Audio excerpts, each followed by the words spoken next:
네, 12월 15일 금요일입니다. 벌써 12월도 중간이 지났네요. 이제 보름만 더 지나면은 2024년이 열리게 됩니다. 네, 연말 마무리 잘 하시기 바랍니다. 베드로후서 3장 11절에서 18절까지 말씀 함께 읽도록 하겠습니다. 주님도 기다리십니다. 이런 제목입니다. 예. 나폴레옹이 했던 말이 있습니다. 약속을 지키는 최선의 방법은 약속을 하지 않는 것이다. 그렇습니다. 약속을 지키는 것이 참 어려워요. 우리가 흔하게 하는 약속. 밥 먹자. 응? 밥 먹긴 뭔 밥을 먹어요. 약속해놓고 지키지도 않으면서 말이죠. 그런 약속은 아예 하지 않는 게 낫습니다. 언제 기회 되면 또 보자. 이게 가장 정직한 약속 아니에요? 밥 먹자. 뭘 밥을 먹어? 자, 그래요. 소소한 약속이라도 지킬 수 없다면은 안 하는 게 낫습니다. 예.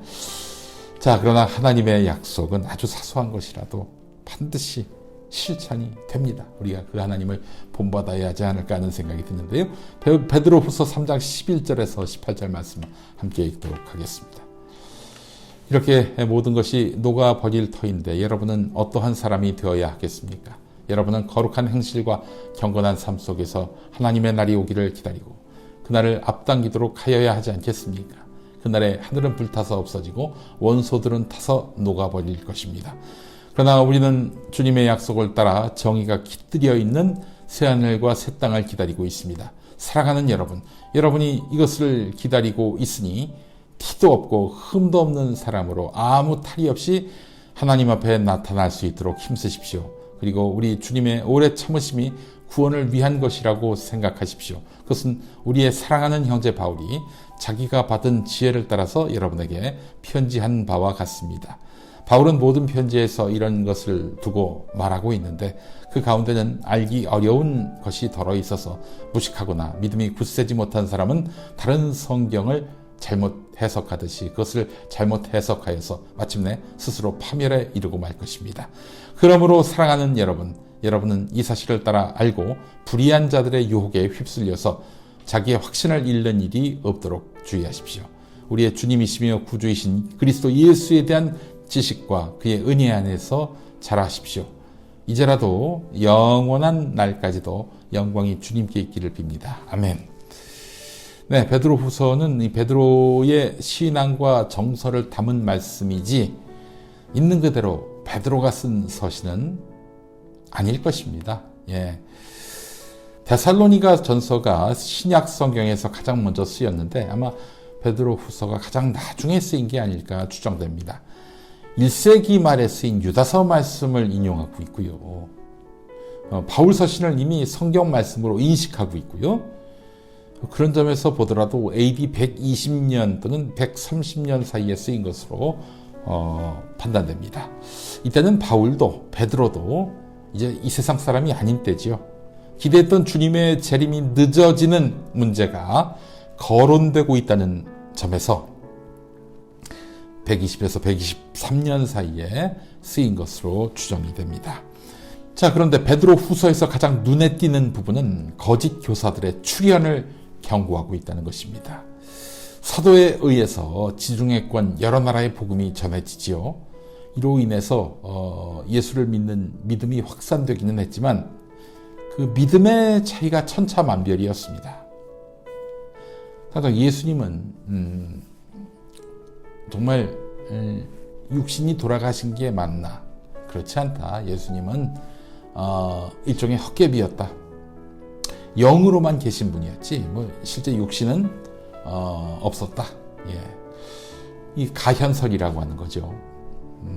이런 거 포함해서 이단, 거짓 교사들이 곳곳에서 출몰합니다. 그렇잖아요. 교통과 통신이 원활하지 않았던 때 한번 복음이 전해졌단 말이죠. 복음에 대한 무궁무진한 논의가 이어졌는데 알 수 없는 답들, 누가 권위 있게 해석해 줄 수 있는 그런 질문들, 그 질문들에 대해서 그냥 알아서 자기들끼리 야매로 판단하다 보니까 거짓 교사들, 이단들이 곳곳에서 속출을 했던 것입니다.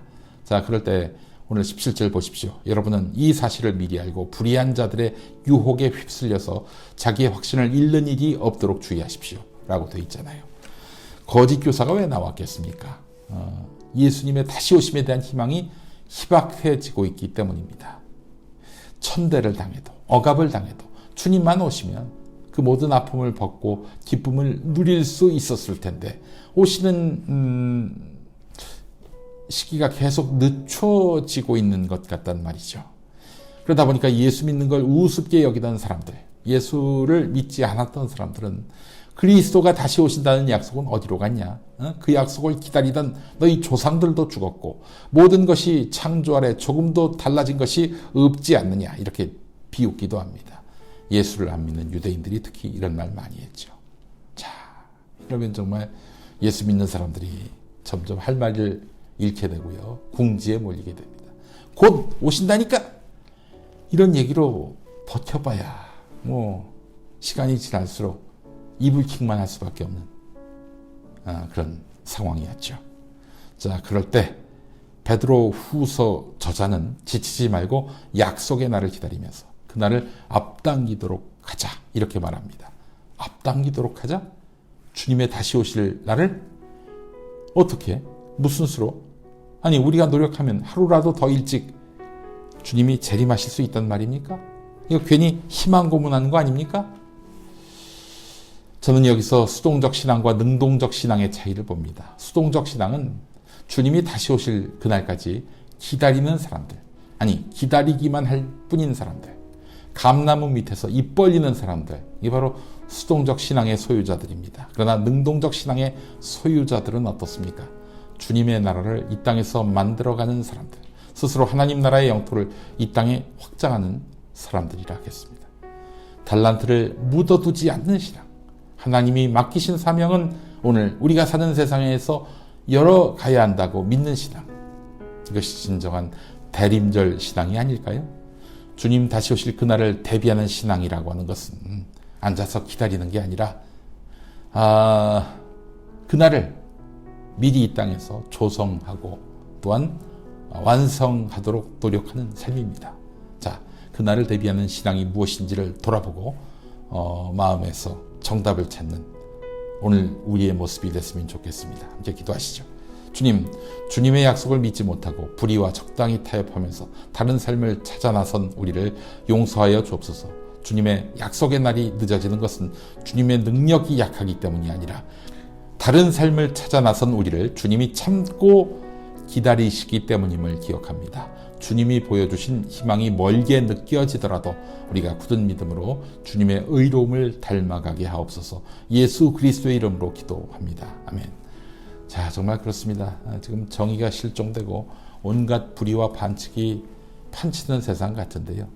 그래서 희망이 멀게 느껴지기도 하는데요. 우리가 굳은 믿음으로 주님의 의로움을 닮아가면서 하루하루 승리하는 그날, 세상에 공의와 평화가 넘쳐서 새하늘 새 땅이 열리는 그날을 기다리고 또한 만들어 가야 할 것입니다. 자, 오늘 찬양은요, 손영진의 이 시간 기다려요 라는 제목의 노래를 여러분들께 권합니다. 한국기독교장로회 총회교육국이 만드는 말씀과 삶으로 매일 아침 은혜를 나누고 있습니다.